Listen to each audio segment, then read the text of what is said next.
You all right, David? David, you all right? Oh, yes, Colin. Very much so. Hello, everyone. Welcome to Monte Carlo.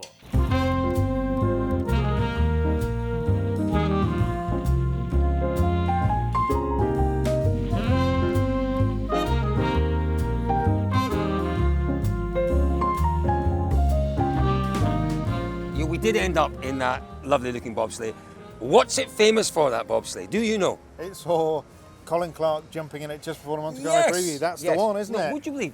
Prince Albert of Monaco, Olympic Yes, bobsleigher, his but that first was ever the very bobsleigh. first bobsleigh he went in. Exactly, there we go. Yeah. But it's not your You think first... we made better use of it? I think we did, I really do. Not my first time in Monte Sorry. Carlo, it's not David's first time in Monte Carlo, but we're delighted as always, David Evans, to be back here. There's always a buzz about this place when we come back for the WRC. There's a real buzz about this year's WRC. There is, Colin, there is something about this place. Something, and we were in Gap for so many years, and before that we were in Valence, and it just never felt quite the same, did it? As when you roll down into this place, it is magical, and it's a real privilege to be here every year. And just to see the service park for the first time again. It's only, I don't know, 6 weeks, no, more than that, 8 weeks, I don't know, since Japan, but it feels like yesterday. It really does. But it's the start of something all over again. It's fantastic. And this year, it just feels that we are in for something special. I think the Tanak move, Lappy going there, Craig Green going here, it's amazing. You know, driver moves always really shake things up. Well, they reinvigorate things, you know, and it needed reinvigorating. You know, on top of that, we've got a new boss at Hyundai. That should hopefully help the situation there, because as we know, last year was a difficult year. They were a fractured team last year, Hyundai. They were a fractured team that actually were awesome in the last 6 months of last year. It was phenomenal. They won more rallies last year than they've ever won in a season in the WRC. It came remarkably well, and you have to feel, don't you, David, for poor old Julian Monse. Is he here? I don't know. Where is he? Is he gone? Is he? You absolutely do have to feel for them, Colin. You have to only imagine if they'd got it right last year from the word go. You know what? But equally, I think you and I might occasionally get carried away. Maybe. Only every now and again. Not that often. We should also remember that, you know, Toyota, by their own admission, they took the foot off the gas a little bit when they left here last year.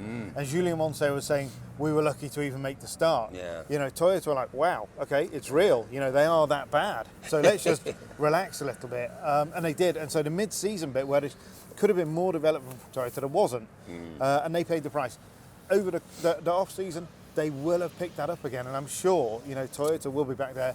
And Oik Tanak Ford Puma is going to be right there as well. For me, this is the really exciting thing about this week, is that we just don't know. No. We just don't know. We don't know where the Hyundai is. We know how bad it was last year. We know how good it was in Japan. We don't know where the Toyota is at. We don't know where the Ford is at. It's going to be so exciting. First two stages this evening are going to tell us quite a lot. No, they're not. Do you not think so? No, they'll tell us nothing. This rally will tell us nothing. Sweden will tell us nothing. Mexico will tell us nothing. But David, we get to Portugal, Croatia, I agree with you. then, you know, you've got less specific. You haven't got the altitude. You haven't got the specifics. Well, having said that, I'll take all of that back, because wind it back in, David Evans. It is. That way.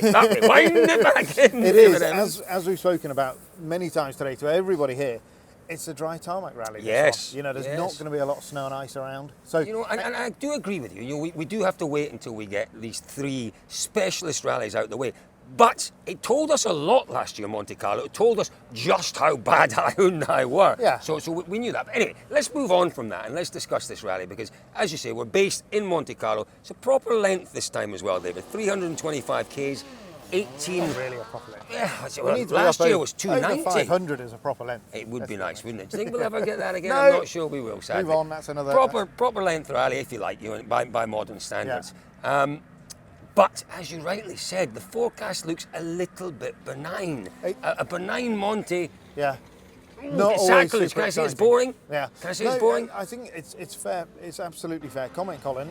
And Sébastien Ogier said the other day, you know, he said, is this a real Monte when we're not in the Ardèche and we're not in what he called the proper Alps? As Andrew Wheatley pointed out, he's a man from Gap. Of course he wants to go back. But there's something in that. You know, there's higher altitude, you know, further north, and generally you do get more snow up there. But there is still a lot to talk about. But for me, one of the things that we talked about a lot with Pirelli today is the fact they're not going to use the winter. They're not going to use the Soto Zero with and without studs. It's a real shame that whole spice of the tyre gamble has kind of gone. Yes, we'll see people mixing softs and super softs and what have you, but it's not the same, is it? It's not the same. No, Are they going to go with the winter or the slick? Or? And it's that element of strategy Yeah. that brings in. We did go back up towards the Ardèche to get more snow. And remember, maybe 10 years ago when we were in Valence, there was almost too much snow. Yeah. And again, there were no tyre gambles because it was full studs on every stage. Exactly. What you need is sections Mixed of the conditions. stages, mixed conditions, gambles, drivers who gamble on. You need super Cisteron. Cisteron is So, the place. absolutely. You guarantee the hairpins at the top will always Yep. have snow and ice. Yeah. And there's not. We were in Turini on whatever day it was, Tuesday or something, and there was nothing up there. There was just nothing there, and it's going to be different. It is going to be different. But what it does mean is that, we're going to get a good idea. I've said this already, you said maybe not. But we are going to get a good idea of who's feeling comfortable in their cars on tarmac. Yeah. So let's take a look at the teams then. Let's take a look. We've got to start with Toyota because they're the reigning champions, David. Kalle Rovanperä, what a season last year. Sebastian Ogier, what's he won this one? 8 times, going for 9 times. Yeah. And then, obviously you've got Elfyn Evans. Let's talk about Elfyn first, because for me, Elfyn is the one who I'll be watching most closely in that team, because I'm really not sure which Elfyn Evans we're going to see this week. Well, we're going to see the Elfyn Evans, hopefully, that we saw in Japan. The one that was leading the rally. Yeah. And by his own admission, in Spain, what was it, a couple of weeks before, he really struggled. But they've worked tirelessly over the off-season to bring the car to him, to take him to the car. And, there's more options in that car now for him to feel comfortable, to get the confidence. And it seems that have made a good step. I think, I agree that he is the one to watch. I think he's going to get it back. I think, you don't lose that ability. Finished twice, second twice in the championship. And we've seen Elfyn go incredibly well on tarmac, haven't we? Usually on changeable tarmac, places like Germany. He reads it so well. Back reads in it so whenever well. it was 15 in all the rain. Germany, he's gone well there in the past, So, I think there's not, of course there is 2 Elfyn Evanses, but hopefully if they've got that car to click with him, and he can click with the car, there is only one Elfyn Evans, and it will be the guy that was on the podium more often than not 2 years ago. Yeah, let's hope that that's the case, because Elfyn will very much. He's one of 4 drivers who I think start here thinking about the championship as well as the Monte Carlo win. Thinking about the championship. There probably are only 4 this year, I'd have to say. If we look at Kalle Rovanperä, remember the start he had here last year, David. He was awful through the first few stages. He was awful, but then. This was where we really saw the maturity of Kalle, that he then didn't chase it, did he? He did not. He settled in, he was consistent, he settled on 4th, and that was a great foundation. You need points on the board, you take confidence from here. Different Kalle this year, though. We talked a lot with him about, what's the approach, and he now feels he's got the confidence and he wants to push for the win. But he is, as much as he wants to win, he wants the points. Yeah. There's nothing worse than a DNF to start your year. No, and chasing. You're chasing from the get-go. The interesting thing about Kalle Rovanperä, from my point of view, is that all drivers will keep improving. The more experience you've got, the better you've got. But you look at someone like Thierry Neuville, for example, and his experience gap is very, very small. You look at Rovanperä, and there are some big gaps in his experience bank. It's frightening to think he could get considerably better than he was last year. Yeah, this is what Tom Fowler's saying. We haven't seen the best. Not Just when we were about to see the best of Kalle, when he was absolutely bang on it in the middle of last year, he got such a big lead in the championship that I think psychologically he started to think championship, and then you take your eye a little bit off the ball. And just at the point where he was really engaged in the fight, and we would have seen more pace, more speed, more everything, he then went for consistency and actually brought some of the issues. The big crash in IPA. Who Finland. knows? Yeah, Finland as well. Was, So I think Tom's right. There is more to come from Kalle, and it's going to be amazing to see how much we can more see from before him. we move on Sorry, from... No, don't worry. Don't worry, David. It's early. It's early in the year. It's late in the day, early in the year. Before we move on from Toyota, Rovanperä, Ogier, or We haven't really Elfyn? spoken about Ogier. Oh, We don't need to talk too much about Ogier because we know how brilliant he's going to be here. We really don't. For me, there's no question. Ogier is the man to beat this but weekend. I think there is an extra needle here because last year he missed out on that win. He He wanted did. that win. And what happened with that win? So who won? Well, Loeb went to 9 wins. No, they're now 8 all. They're now 8 all. So there really is an incentive. I big think, just incentive. check the maths on that. Pop over to ewrc-results.com Check the math. But I think he's got to be the one to beat, hasn't he? Yeah. Good. Yeah. Let's move on then to Hyundai, because as we've already mentioned, they came here last year, they were really, really bad. As bad as a team as I have ever seen anywhere. They won't be this year. No. But I was surprised by the move of Lappi. I have to say, I was surprised. The more I think about it, the more I think it's a good move, because what Neuville needs... Very straightforward. He said it himself. He said, Did he? tell Colin Clark, he said, tell him I'm going to pay him for half a year or a full year. What does he want? It's up to you. Half a year. Yeah. You either do half a job I'm for a year. lost on this No, little you analogy. do. So last year he did half a year. Yeah. This year he's doing a full Full year. year. Yeah, no, It's no, not complicated. No, I'm not. No, That's no, the no, incentive. That's why No, he I'm wants not saying it. I'm He wanted a full surprised. programme. Absolutely, no. I think the opportunity was given to Lappi, and I've got no issues with Lappi taking it. I think that's a great move for him. But was it the right thing for Hyundai? Is my point, and I think it was. Sorry. I think it was a good thing, because quite clearly they put all their eggs in one basket this year in terms of drivers' championship. The last 3 years they've had Tanak or Neuville. Yeah. It is all about Neuville. And I think Lappi's at a point in his career where he can take that on board. He will accept that. He isn't a driver, I don't think, David, who goes into this event thinking in This is a 11 months' time, championship championship is my target. Yeah. He's not thinking that. And he's there to support Neuville. I'm not sure. I can totally see that. I think he is. I think he yeah, is. no, I think you're right, but I think there is still an element. He's gone back to a full program. The first point of a full program is you're everywhere and you've got a chance to win the championship. Absolutely. So he has to be thinking, and I think it very much depends. It depends on Sweden. He will go well in Sweden if he works well with the car quickly, and then potentially, the rallies, those next 3 or 4 rallies, if they work for him, then I think we could see, and that is where we're going to see, what Cyril Abiteboul is made of. Can he manage that team in a totally different environment with 2 drivers fighting? Is it beatable?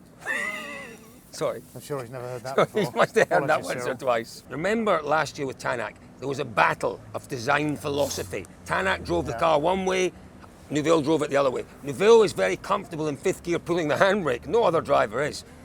It will be interesting to see whether or not Esa-Pekka Lappi adapts to that car. Because I think it's very much a car designed, set up for Thierry Neuville, and it could be tricky for him. It might take him a little while to adapt to it. It might, and if he does, then I think he'll be in the championship mindset. The trouble is, we've never really seen Esa-Pekka in that championship fight, have we? We expected it at Citroen that year, didn't we? It just never happened. We did, and yeah. So let's see. Let's see what happens. Danny Sordo, the absolute consummate team player. He will do his job this weekend. I don't know what to expect. It's a rally. He's finished on the podium, I think, a couple of times in his career. He'll be 4th. He'll be 4th or 5th, which is a great result, I think, for him, for the team. Ford M Sport. I'm really excited. I'm excited about this. Malcolm Wilson's made his intentions very clear this year. 2 cars. The focus is very much on Tanak and the Drivers' Championship. Is that a realistic aim, David? 100%. He's fired up. Move on. He's fired up. He's fired up. He's ready to go. It's the reason he's moved. His head is clear. Yeah. He's more relaxed than we've seen him in years. He's bought into the team. He believes in the future of the team. Yeah. They've done it. The M Sport has built championship-winning cars, 17, 18 with Ogier. They'll do it again. And for me, Tanak is absolutely in the thick of the fight. Maybe not here. He needs more time in the car. But certainly, the crucial thing here, he hasn't finished this rally for 3 years. He needs to finish. And his best result was 5 years ago. He finished on the podium, didn't he? 5 years ago in 2018. Yes. Yeah. Here's the thing, David. When we talk about Tanak's championship chances, what concerns me a little bit is his lack of support. And now, that is not taking anything away from Loubet. Loubet was magnificent last year and will improve this year. But Loubet isn't an Elvin Evans. Loubet isn't an Esa-Pekka Lappi.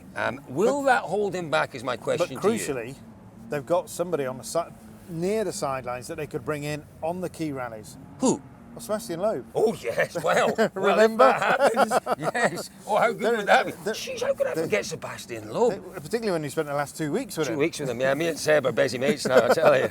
Jeez. But I can see the point. Yeah, he doesn't really have a super strong wingman. No. But equally, how critical is it? It not is critical or not? Well, yeah, it is, because you want to put distance between yourself and people chasing points off or trying to take points off you. So yeah, it is important. But Tanak, he's not a driver that's in that mindset. He goes out, he's got one job to do. he doesn't rely on people to do his job. You know, he sees it as his own task, so he'll go out and do it. He will, and I'm dead excited about it. I really am. It was a tough year for M Sport last year. I'm really, really excited about it. David, what else are you excited about Monte Carlo this year? Everything, Colin. So am I. So am And, I. you know, we've got to talk about WRC 2. We've got such a fascinating fight with Rossell in there, with Solberg, with all of them. Formo back in that car. Francois Delacour. Delacour. 6 TalkSport Skodas here. It is incredible. Chris Ingram in the old car, but still in a capable Don't car. talk to him about the Manchester Derby on Saturday. Is it the Saturday? Is he No, missing it? no, they lost. City lost. What is that? Is that some strange sport? World football. Cup? Kicking football. WRC2 is going to be fascinating this year. There's strength and depth in that competition, which is quite remarkable. 5 or 6 Alpines in RGT. There's always loads to look forward to in Monte. The only thing that's the missing... best hot chocolate in the world. Where? Up at in Casino Square. Really good milkshakes as well. I think we're going for one now. Folks, listen, there's an awful lot to come. Don't forget our new initiative, DirtFish Live. David, tell everyone about DirtFish it. Live Centre. It's up now. So dial in and enjoy it. It's basically everything that you need to know. It's scrolling text, it's video input, it's audio input, it's pictures, it's everything in one place. So jump in and enjoy it and get involved. Yeah, get involved, absolutely. You see it on dirtfish.com and on EWRC-results.com. That's where it is. Folks, David and I, as you can tell, a little bit excited, very much looking forward to the weekend. Stick with us, folks. Dirtfish.com is the place to be for the action, the drama, the jeopardy. It's all going to unfold, and we're going to tell you all about it. No need to touch me. Sorry. Don't keep touching me. See you guys.